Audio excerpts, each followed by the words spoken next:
Eh bien bonjour tout le monde, c'est Emeric et aujourd'hui je vais vous donner mon avis sur la saison Marvel de Disneyland Paris.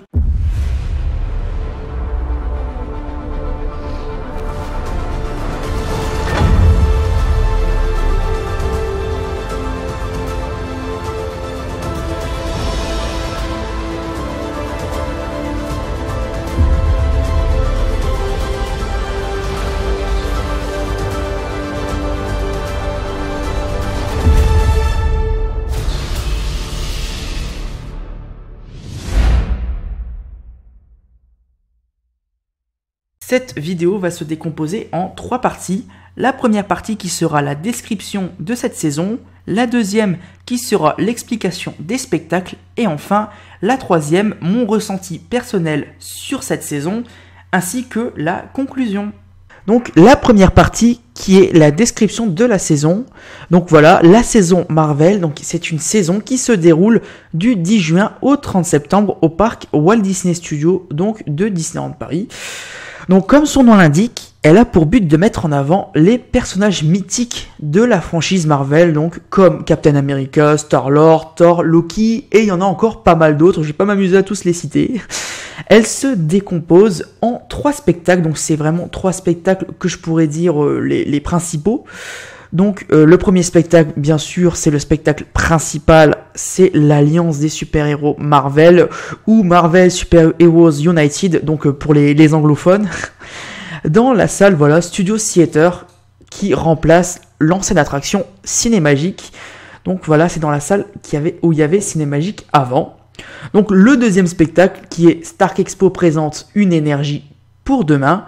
Donc ce spectacle-là se passe sur la scène devant la Hollywood Tower Hotel. Donc c'est là où il y avait le spectacle nocturne Star Wars A Galactic Celebration, pour tous ceux qui ne situent pas vraiment. Et enfin, le dernier, donc c'est Danse avec les Gardiens de la Galaxie, qui se trouve juste devant la régie des Walt Disney Studios, à côté de Disney Junior Live on Stage.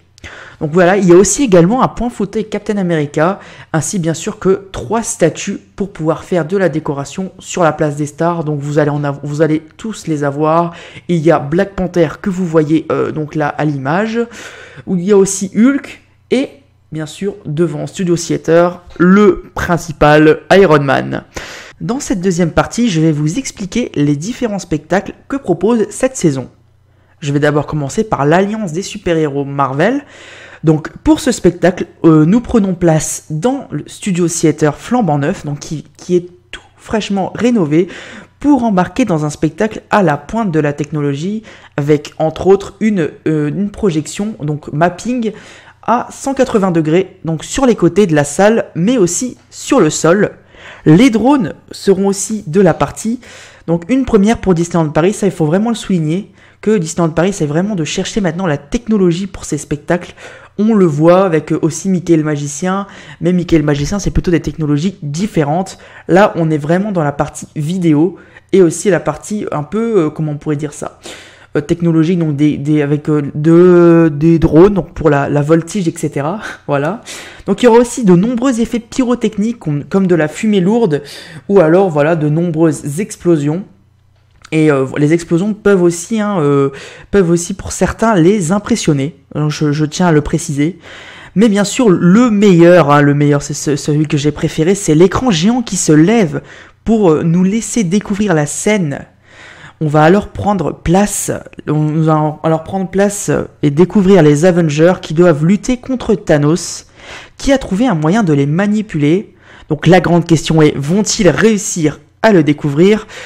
Donc on va le savoir en regardant le spectacle. Donc pour tous ceux qui n'ont pas eu la chance de voir ce spectacle et qui ne peuvent pas y aller avant le 30 septembre, eh bien je mettrai des liens dans la description qui vous permettra de découvrir ce spectacle ainsi que Stark Expo et Danse avec les Gardiens de la Galaxie.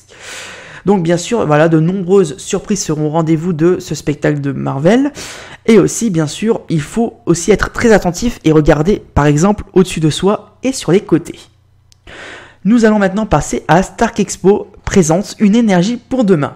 Alors, un peu le synopsis, donc l'explication de ce spectacle.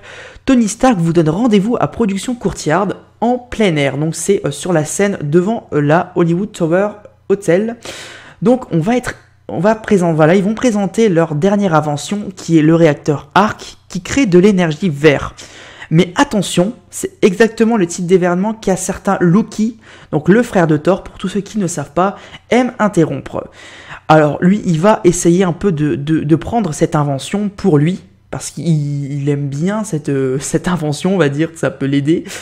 Mais il sera bien évidemment stoppé par plusieurs personnages mythiques de la saga Marvel.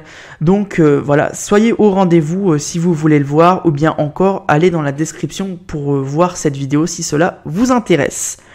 Nous allons maintenant passer au dernier événement, Danse avec les gardiens de la galaxie. Donc comme le nom de ce spectacle l'intitule, nous allons pouvoir danser avec les gardiens de la galaxie, avec des musiques qui font partie intégrante de nos... Enfin qu'on connaît tous, quoi. C'est vraiment des musiques, comment on pourrait dire ça, qui sont des musiques voilà, très connues sur des années 70 et 80. Et donc nous allons pouvoir danser pour sauver le monde. Nous allons maintenant passer à la partie 3, la critique de la saison et ce que j'ai pensé de cette saison. Donc dans cette partie 3, je vais critiquer la saison. Donc alors pour moi, cette saison m'a agréablement surpris de Disneyland Paris. Oui, car il faut savoir qu'avant la licence Marvel n'était pas utilisée. Alors oui, vraiment, c'était très très peu utilisé. Il y avait juste la photo location avec Spider-Man qui a remplacé l'ancien bureau des passeports annuels pour tous ceux qui connaissent des Walt Disney Studios en 2011-2012 avec entre autres aussi la rethématisation du restaurant. Comment il s'appelle ce restaurant? C'est le restaurant Blockbuster, voilà c'est ça. Où on avait aussi un peu de Marvel mais aussi du Pirate des Caraïbes qui n'a rien à voir mais bon c'est pour dire. Donc il y a du positif, bien sûr du positif. Par exemple pour moi les statues des super-héros que je vous ai montré juste avant pour le décor, que j'ai trouvé vraiment voilà très joli, très bien détaillé, aussi fidèle aux personnages. Bien sûr, ils sont agrandis, mais c'est franchement super joli. Donc j'ai aussi beaucoup apprécié le spectacle l'Alliance des super-héros, même si il divise. C'est vrai que ce spectacle divise beaucoup. Il y a des fans de Marvel qui n'aiment pas du tout ce spectacle, comme d'autres qui peuvent l'adorer, comme les personnes qui ne connaissent pas non plus, hein. Il y en a qui adorent, comme il y en a qui détestent, c'est vraiment, il n'y a pas vraiment entre les deux, enfin du moins je ne pense pas. Donc moi j'ai apprécié ce spectacle à sa juste valeur, même s'il y a vraiment, c'est vrai que le problème de ce spectacle c'est qu'il a souvent des problèmes techniques avec la technologie, ou des scènes qui doivent supprimer, comme par exemple ces derniers temps, les drones font des caprices, et ils ont même dû remplacer le clou du spectacle, donc le drone au-dessus de nous, par un truc qui ne bouge pas, quoi, c'est juste une lumière limite en fait, voilà. Donc je trouvais ça un peu décevant, malgré que c'est un spectacle qui au fond est bien je trouve. Alors voilà tout simplement. On est vraiment le mapping aussi c'est un grand plus que je trouve qui nous aide très clairement à nous immerger dans l'univers Marvel.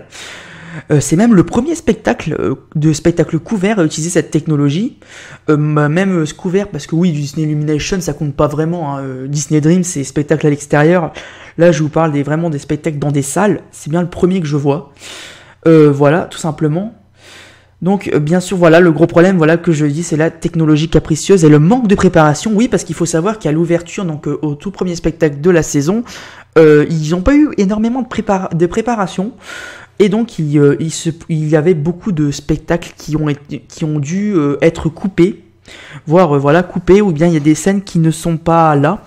Donc c'était très décevant pour ceux qui ont attendu beaucoup pour faire les spectacles au début qui ont dû qui n'ont pas fonctionné tout simplement. Donc j'ai aussi voilà beaucoup apprécié le spectacle Danse, enfin on peut appeler ça le divertissement Danse avec les gardiens de la galaxie qui met très clairement une bonne ambiance sur des musiques iconiques. Donc voilà, c'est sûr que les musiques tout le monde connaît, hein, voilà des musiques comme ça c'est ancré. Et il y a également voilà de l'interactivité avec le public parce que c'est le public qui fait partie intégrante de ce spectacle. Et aussi le merchandising qui a été fait autour de cette saison, comme par exemple pour tous ceux qui mangent au restaurant en coulisses, eh bien vous pourrez découvrir qu'il y a un menu spécialement fait pour cette saison. J'ai pas eu la chance de le goûter malheureusement, mais il se paraît qu'il était délicieux. Voilà. Aussi voilà en parlant de merchandising, vous pouvez aussi voir dans les boutiques du Studio 1 comme par exemple le gant de Thanos. Voilà le gant de Thanos qui est plutôt sympathique je trouve. Malheureusement, voilà, j'ai aussi relevé du négatif.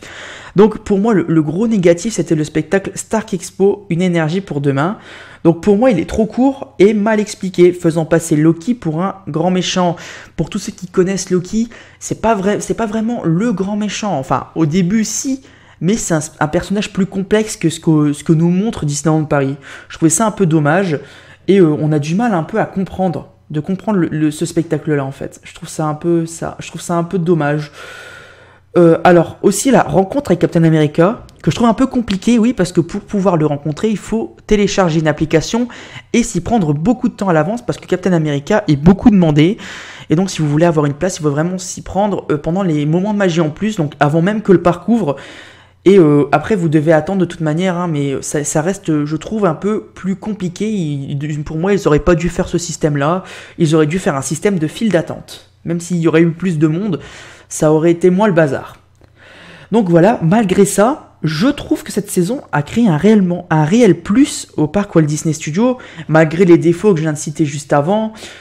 C'est un réel plus pour le parc, parce qu'il faut savoir que nous sommes les premiers à le faire des parcs Disney dans le monde. Donc voilà, on est vraiment les premiers et on peut dire que cette saison a été pour moi très clairement super bien réussie. J'espère que l'année prochaine, ils arriveront à faire mieux, car je pense que l'année prochaine, ils vont revenir, bien évidemment, pour une saison 2019, et je serai là pour découvrir les nouveautés. Donc sur ce, voilà, c'était un peu ma petite vidéo critique sur la saison Marvel de Disneyland Paris. Donc si vous voulez y aller, vous avez jusqu'au 30 septembre pour pouvoir le découvrir. Donc voilà. Si c'est le cas, j'espère que cette vidéo vous aura plu. Si c'est le cas, je vous invite à mettre un like, à vous abonner et à liker. J'espère aussi que ce nouveau type de vidéo vous plaît. Donc c'est fait partie du programme pour diversifier ma chaîne YouTube, comme vous avez pu voir avec la bannière entre autres. Et donc voilà, j'espère que ça vous plaît. Donc sur ce, c'était Emeric. Bon début ou fin de journée. Salut à tous.